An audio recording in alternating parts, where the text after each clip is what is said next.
नोटबंदी के बाद बाजार में एक नया नोट देखने को मिला था, गुलाबी वाला। हम बात कर रहे हैं 2000 रुपए के नए नोट की। हालांकि 2000 के नोट को लेकर काफी कुछ बातें बाजार में चली, लेकिन आरबीआई की ओर से कई बार इसे लेकर स्थिति साफ की गई। लेकिन यह भी देखा गया है कि 2000 के नोट आजकल आपको ज्यादा बाजार में दिख नहीं रहे होंगे। तो आखिर इसके पीछे वजह है क्या?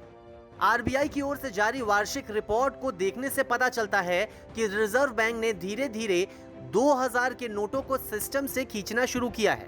वैल्यू के रूप में देखें तो मार्च 2021 में 4.90 लाख करोड़ के 2000 रुपए के नोट थे।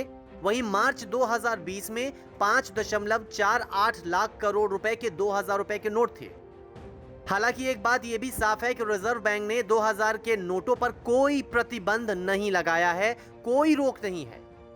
नोटबंदी के ऐलान के बाद साल 2016 में 2000 के नोट को लाया गया था, लेकिन बड़ी वैल्यू का नोट होने की वजह से काफी ज्यादा परेशानियां हो रही थी और साथ ही साथ फेक करेंसी मार्केट में जाने का खतरा भी रहता था। 3 साल में 2000 रुपए के नोट को देखें तो काफी इसकी संख्या कम हो गई है। आरबीआई की रिपोर्ट में बताया गया है कि साल 2020-21 में 2000 रुपए के एक भी नोट की सप्लाई नहीं की गई। साल 2019-20 में 2000 रुपए के एक भी नोट की सप्लाई नहीं की गई और साल 2018-19 में 2000 रुपए के 467 लाख नोट की सप्लाई की गई। रिजर्व बैंक की ओर से सिक्कों को लेकर भी स्थिति स्पष्ट की गई है।